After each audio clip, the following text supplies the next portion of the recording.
Ford Pinto 2.0, more like Ford Pinto 2.0. So, the Vaydor is back, baby, and before someone tries to say, you're just milking Vaydor content, know that this was actually requested by the company. They did not pay me to do this video, but the reason I decided that was because as someone with Vaydor videos that are worth several millions of views, especially my last video which got 500,000 views, a lot of people turn to me as a source of the car's whereabouts. So my last video on the subject was simply, well, it's a ripoff now, 150 grand, not a kit anymore, bye-bye, see y'all later.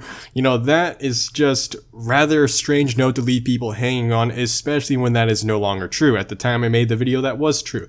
And I'm making this whole video because I don't want to negatively affect their business by not pointing people towards the direction and just kind of having them think the kit just disappeared into the void and never came back. By the way, the joke at the beginning of the video is a reference to the fact that despite the fact you pour fuel in the rear bumper of the Vaydor, it actually does not have the fuel tank itself in the rear, so you don't have to worry about blowing up the car like a Ford Pinto like I originally thought. So it's good to know that this guy who is an engineer and is currently has the reins of the Vaydor design is a lot more open about the car's design itself. So Supercraft, which was where we last left off, has gone on to make a car known as the Volant. The owner of Carolina Vaydors has contacted me about talking about this due to the fact that they are back.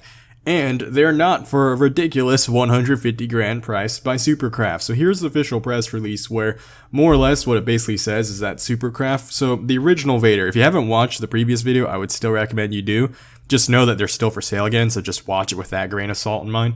But basically, the original owner of the Vaydor design had sold it off to Supercraft, and then the original owner, would go on to make a Velara, which is a C6 Corvette kit car. So Supercraft did some rather questionable business decisions with the Vaydor's design. They thought people wanted the Vaydor to be a true supercar, so he went with in mind of building the car to be really performance focused, but that ended up making the Vaydor cost like an actual supercar with all the drawbacks and quirks that kit cars tend to come with. So again, you'd have to watch that video to find out what quirks I'm talking about. I'm not going to repeat them. But now Carolina Vaydor also has the designs in their hands, so I believe Supercraft is still doing their thing. But it's good to know you can just buy a Vaydor for the sake of what it originally was for, which was to be a kit.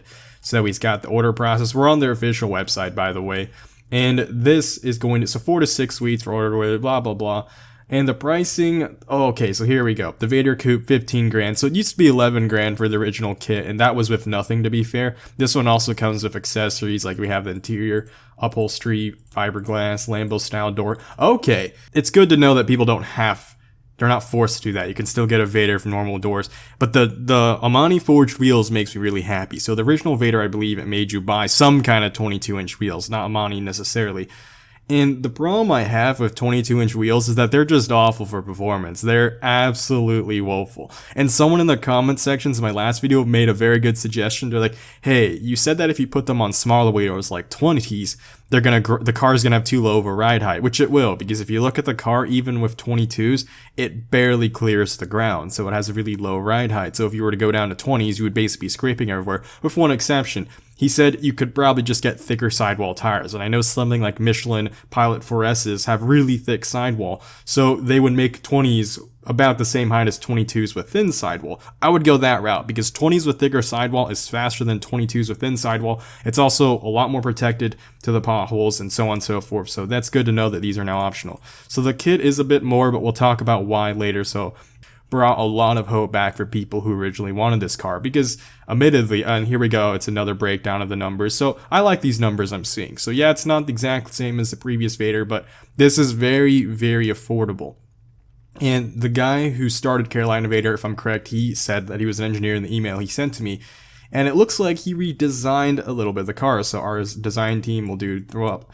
So I like that. So if we look at the redesign of it, one thing I've noticed is it doesn't have that weird, like, guillotine thing that, like, the original car kind of wrapped under the like, it made it look like the car was chopping off its own roof. It just had a strange look. Another thing I like is, look here.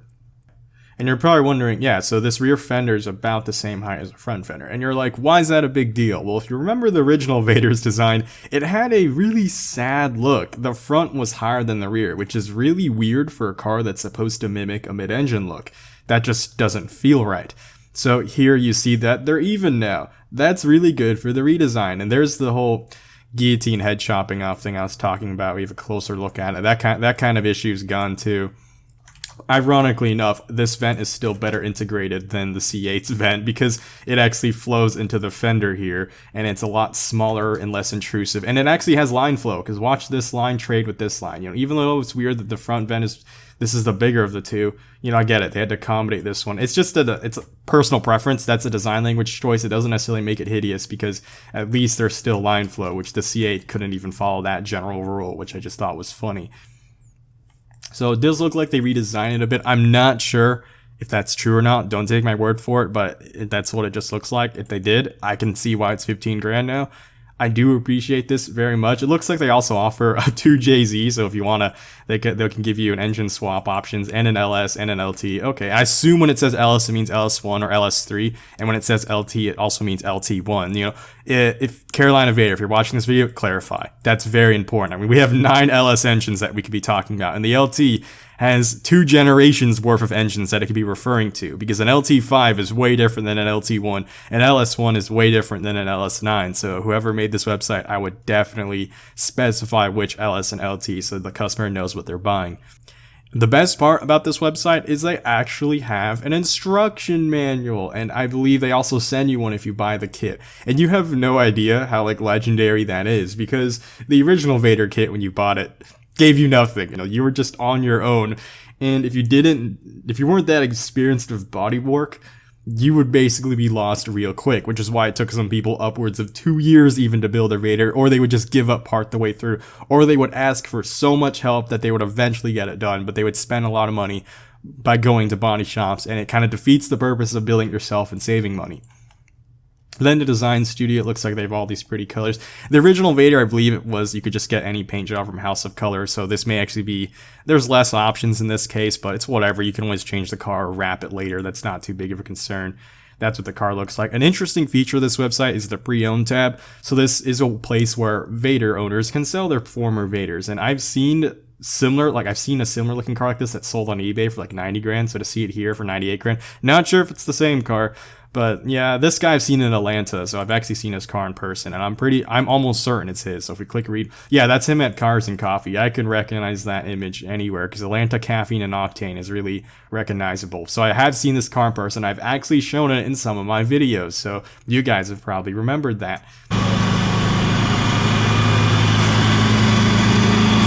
That brings back memories.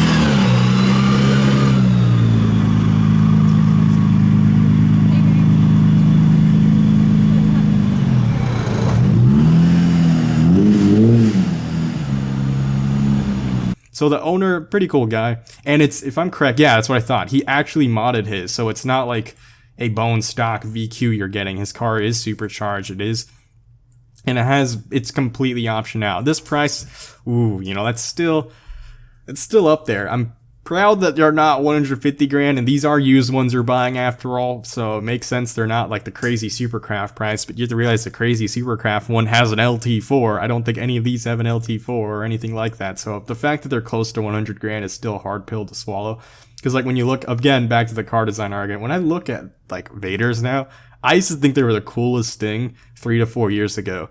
But the more and more I learned about car design, and more I just became a regular car enthusiast. You don't even have to be a designer or an artist.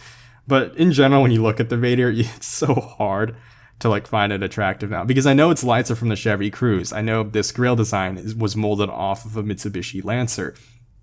A lot of people always say it looks like a GTR or whatever. I'm like, I'm not seeing that. This is got like, I think it's literally molded off of a Lancer. Like, I'm not even kidding you. And then these lights are confirmed to be from a Chevy Cruze. It actually even tells you that if you need replacement lights to buy it from a Chevy Cruze, which I'm not going to lie, that's actually kind of cool, because the Chevy Cruze is a really derpy car, and that's probably the best use of the lights I've ever seen. That's a better application of the lights than the actual original car it was put on.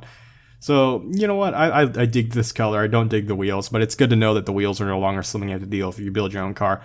For how much these are used and how much you can actually build a new kit on your own, I'm excited to say that, like, you know, these prices, I'm sure some people are going to find them worthwhile. With the current recession going on and the whole coronavirus thing, these prices may continue to fall because they're going to continue to struggle to find buyers, especially if these guys need the money right now.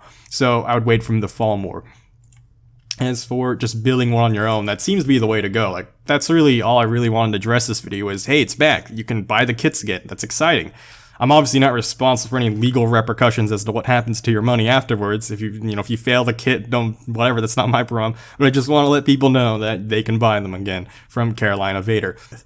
That's going to be it for this video. If you really love the Vaydor, I hope you're excited that you can actually get your car for an affordable price again. Other than that, thanks for watching. See y'all next time. Blade Angel out.